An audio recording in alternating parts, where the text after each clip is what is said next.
Hi everyone, this is Sai Kumar. Welcome back to Sri Sai tutorial. ఈరోజు ఈ video ద్వారా ఇంగ్లీష్లో చాలా ముఖ్యమైనటువంటి అంశాలు, చాలామంది తప్పులు చేయడానికి అవకాశం ఉన్నటువంటి ఏరియా పైన డిస్కస్ చేసుకునేటువంటి ప్రయత్నం చేద్దాం.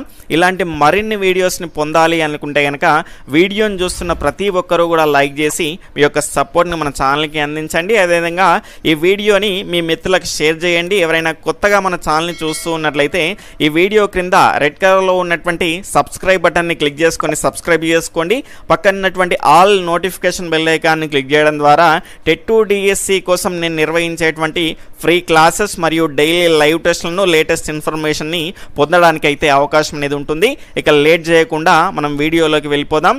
వెళ్ళే ముందు మీ అందరికీ నా యొక్క విజ్ఞప్తి ఏంటి అంటే, చాలా ముఖ్యమైనటువంటి అంశాలు కాబట్టి, ప్రతి అంశము ఇంపార్టెంటే కాబట్టి చివరి వరకు చూసేటువంటి ప్రయత్నం చేయండి. ఇక మన మొదటి అంశంలోకి వెళ్తే కనుక, రెండు పదాలు అండ్ అనేటువంటి కంజంక్షన్ చేత కలపబడి వాటి ముందు గనక ఈచ్ కానీ ఎవ్రీ కానీ పదాలు ఉన్నాయనుకోండి, వాటిని మనం సింగులర్ సబ్జెక్ట్గా భావించాల్సినటువంటి అవసరం అనేది ఉంటుంది. ఇక్కడ అండ్ ఉంది కదా అని మనం తొందరపడేసి ఇక్కడ ప్లూరల్గా ఈ సబ్జెక్ట్ని మనం ప్లూరల్గా, ఇక్కడ బాయ్ ఉంది, గర్ల్ ఉంది, ఇద్దరు కూడా ఉన్నారు కాబట్టి ఆర్ అనేటువంటి హెల్పింగ్ వర్బ్ని యూజ్ చేస్తాము అనుకుంటే అది పొరపాటు అవుతుంది. ఇక్కడ ముందు ఉన్నటువంటి పదం ఏంటి?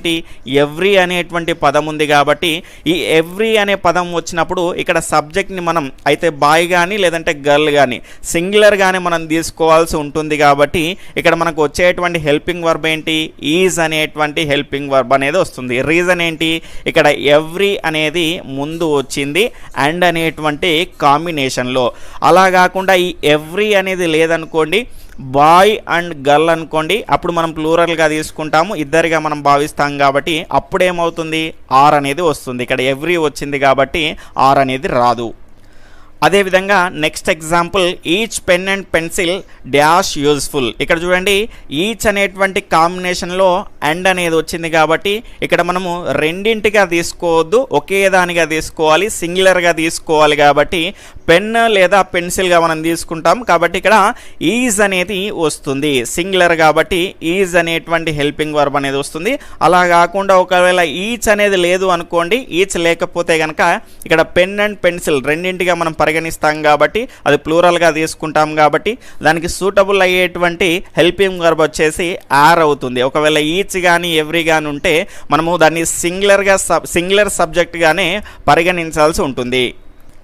తర్వాత రెండవ ముఖ్యమైనటువంటి అంశం కనుక చూసుకుంటే, రెండు పదాలు అండ్ చేత కలుపబడి వాటి ముందు గనక మై కానీ అవర్ కానీ హీజ్ కానీ హర్ కానీ దేర్ కానీ ఉన్నాయనుకోండి, వాటిని కూడా మనం సింగులర్గానే భావించాల్సి ఉంటుంది. ఎగ్జాంపుల్గా ఇక్కడ మై కజిన్ అండ్ ఫ్రెండ్ ఈ రకంగా అన్నామని ఇక్కడ ఇద్దరిగా మనం తీసుకోకూడదు. మై అనేటువంటి అంశము, మై అనేటువంటి పదము ఇక్కడ దీనికి ముందు చేరింది కాబట్టి మనం సింగులర్గానే తీసుకోవాల్సి ఉంటుంది. కాబట్టి ఇక్కడ ఏమొస్తుంది? ఈజ్ అనేటువంటిది వస్తుంది. ఇక్కడ మై అనేది లేకపోతే కజిన్ అండ్ ఫ్రెండ్ ఆర్, అట్లా ఆ రకంగా మనకు ఆర్ అనేది వచ్చేది. దాని తర్వాత మూడవ అంశం, రెండు పదాలు అండ్ చేత కలపబడి ప్రతి పదం ముందు మై కానీ లేదంటే అవర్ కానీ లేదంటే హీజ్ కానీ లేదంటే హర్ కానీ దేర్ కానీ ఉన్నచో వాటిని ప్లూరల్గా భావించాలి. ఇంతకుముందు దీనికి డిఫరెన్స్ ఏంటి అంటే, ఇక్కడ మై కజిన్ అని దీని ముందు మనకి ఇక్కడ మై అనేది యాడ్ అయింది. దాని తర్వాత ఇక్కడ మై ఫ్రెండ్ అని దీని ముందు కూడా ఇక్కడ ఏమైంది? మై అనేది యాడ్ అయింది. ఈ రెండింటి కాంబినేషన్లో మనకి అండ్ అనేది వచ్చింది కాబట్టి ఇప్పుడు ఈ మొత్తాన్ని మనం ప్లూరల్గా తీసుకోవాలి. ప్లూరల్గా తీసుకుంటే ఇప్పుడు ఇద్దరు కాబట్టి, వారు కాబట్టి దే ఆర్ హ్యాపీ కాబట్టి ఇక్కడ ఆర్ అనేటువంటి హెల్పింగ్ వర్బ్ అనేది వస్తుంది. తర్వాత ఫోర్త్ పాయింట్ కనుక చూసుకుంటే, దా అనేటువంటి ఆర్టికల్ ఒక పదం ముందు మాత్రమే ఉండి అండ్ చేత కలపబడినట్లయితే సబ్జెక్ట్ని మనం ఏం చేస్తాము అంటే సింగులర్గా తీసుకుంటాము. ఫర్ ఎగ్జాంపుల్ ఇక్కడ the head master and teacher, ఇక్కడ ఇద్దరు ఉన్నారు అనుకోవద్దు. మనం ఇక్కడ దా అనేటువంటి ఆర్టికల్ అనేది హెడ్ మాస్టర్కు ముందు మాత్రమే ఉంది, ఇక్కడ టీచర్కు లేదు కాబట్టి దీన్ని మనం సింగులర్ సబ్జెక్ట్గా తీసుకోవాల్సినటువంటి అవసరం అనేది ఉంటుంది. కాబట్టి ఇక్కడ ఏమొస్తుంది? ఈజ్ అనేటువంటి హెల్పింగ్ వర్బ్ అనేది వస్తుంది. అలా కాకుండా నెక్స్ట్ పాయింట్ కనుక చూసుకుంటే ద అనేటువంటి పదం రెండు సబ్జెక్టుల ముందు ఉన్నట్లయితే దాన్ని ప్లూరల్గా మనం తీసుకోవాల్సి ఉంటుంది. ఇక్కడ the head master and the teacher, ఇక్కడ రెండింటికి ముందు కూడా ద అనేటువంటి ఆర్టికల్ యూజ్ చేయబడింది కాబట్టి దీనికి ఇక్కడ మనం ఏం యూజ్ చేస్తాం, ఇది ఇక్కడ ప్లూరల్గా ఈ ప్లూరల్ సబ్జెక్టుగా మనం భావిస్తాం కాబట్టి వాళ్ళిద్దరూ ఉంటారు కాబట్టి దే ఆర్, కాబట్టి ఇక్కడ ఆర్ అనేటువంటి హెల్పింగ్ వర్బ్ అనేది వస్తుంది.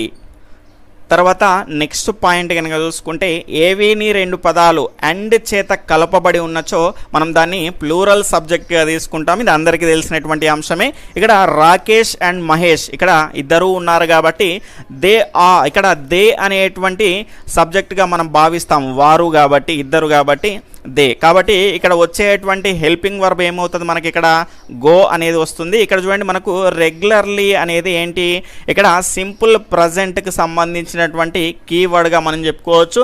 రెగ్యులర్లీ, ఎవ్రీడే, ఎవ్రీ మంత్, దాని తర్వాత సెల్డమ్, ఫ్రీక్వెంట్లీ, దాని తర్వాత న్యాచురల్లీ, అకేషనల్లీ, ఈ రకంగా మనకు ఈ రకమైనటువంటి వర్డ్స్ అన్నీ కూడా సింపుల్ ప్రజెంట్కి సంబంధించినటువంటి కీవర్డ్స్గా మనం చెప్పుకోవచ్చు. ఇది సింపుల్ ప్రజెంట్కి సంబంధించిన టెన్స్ కాబట్టి ఇక్కడ సబ్జెక్ట్ని మనం రెండింటికి మధ్య అండ్ అనేది ఉంది కాబట్టి దే ప్లూరల్గా భావించాము కాబట్టి మనకు దే తర్వాత వచ్చేటువంటి వర్బ్ ఏంటి, V1 అనేది వస్తుంది. కాబట్టి ఇక్కడ ఏమొస్తుంది, మనకు గో అనేది వస్తుంది. అలా కాకుండా ఇక్కడ సింగులర్గా ఉందనుకోండి, మహేష్ కానీ రాకేష్గా కానీ మనం తీసుకునే వాళ్ళం కాబట్టి ఇక్కడ ఈ షీ ఇట్ వచ్చినప్పుడు మనకు V1 తీసుకుంటాము. V1కు చివర మనకు ఎస్ లేదా ఈఎస్ ఉండేటువంటి వర్బుని మనం తీసుకోవడం జరుగుతుంది కాబట్టి దీన్ని మనము గోస్ ఈ రకమైనటువంటి వర్బ్స్ని V5 వర్బ్స్గా మనం తీసుకుంటాము.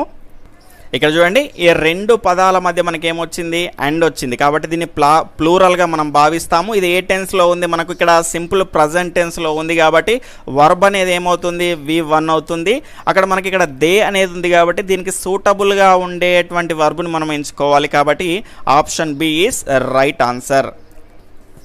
తర్వాత 7th పాయింట్, ఏవేని రెండు పదాలు ఆర్ చేత కలపబడి ఉన్నచో అది సింగులర్గా మనము తీసుకోవాల్సి ఉంటుంది ఆ సబ్జెక్ట్ని. కానీ ఇక్కడ చూడండి ఆ కాంబినేషన్ ఏమొచ్చిందంటే ఆర్కు సంబంధించినటువంటి కాంబినేషన్ వచ్చింది. దాని తర్వాత 1 a మంత్ అనేది ఇదేంటి సింపుల్ ప్రజెంట్కి సంబంధించినటువంటి కీవర్డ్ కాబట్టి ఈ రెండింటి కాంబినేషన్లో ఈ రకంగా రావడం జరిగింది కాబట్టి ఇక్కడ సబ్జెక్ట్ ఆధారంగా మనం నెక్స్ట్ మన యొక్క వర్బ్ని అనేది చూజ్ చేసుకోవాల్సి ఉంటుంది. కాబట్టి ఇక్కడ చూడండి ఇక్కడ ఇప్పుడు సింగులర్గా మనం భావించాలి. అయితే రాకేష్ కానీ లేదంటే మహేష్ కానీ ఎవరినో ఒకరిగా మనం తీసుకోవచ్చు, లేదంటే హీగా మనం తీసుకోవచ్చు. మనకి ఈ షీ ఇట్ లేదా నేమ్ మనం తీసుకున్నప్పుడు మనకు వచ్చేటువంటి వర్బు V1తో పాటు దాని చివర ఎస్ లేదా ఈఎస్ అనేటువంటి పదాన్ని మనం చేరుస్తాము కాబట్టి ఇక్కడ రాకేష్ ఆర్ మహేష్గా మనం ఇప్పుడు తీసుకుంటాం కాబట్టి కమ్స్ అనేటువంటి హెల్పింగ్ వర్బ్ అనేది ఇక్కడ మనకు రావడం జరుగుతుంది. Option C is right answer. ఈ రకమైనటువంటి ముఖ్యమైనటువంటి అంశాలతో మీకు వీలైనప్పుడల్లా మీ క్లాస్ అనేటివి అందించడం జరుగుతుంది కాబట్టి వీడియోని చూస్తున్న ప్రతి ఒక్కరు కూడా లైక్ చేసి మీ మిత్రులకు షేర్ చేసి మీ యొక్క సపోర్ట్ని మన ఛానల్కి అందించండి. ఎవరైనా కొత్తగా మన ఛానల్ని చూస్తూ ఉన్నట్లయితే రెడ్ కలర్లో ఉన్నటువంటి సబ్స్క్రైబ్ బటన్ని క్లిక్ చేసుకొని సబ్స్క్రైబ్ చేసుకోండి. పక్కనటువంటి ఆల్ నోటిఫికేషన్ బెల్ ఐకాన్ని క్లిక్ చేయడం ద్వారా నేను చేసేటువంటి ప్రతి వీడియో కూడా మీకు నోటిఫికేషన్ రూపంలోకి వస్తుంది. ఈ అంశాలన్నింటికి సంబంధించినటువంటి మనం చదువుకోవడానికి వీలుగా ఉండేటువంటి లింక్ అనేది మీకు ఇక్కడ క్రింద ఇవ్వడం జరుగుతుంది. దాన్ని క్లిక్ చేసుకుంటే ఈ అంశాలన్నీ కూడా మీరు అందులో చదువుకోవడానికి వీలుగా మీకు ఉంటాయి కాబట్టి ఒకసారి చూసేటువంటి ప్రయత్నం చేయండి వీడియో విన్న తర్వాత. Okay friends, bye, take care, జై హింద్.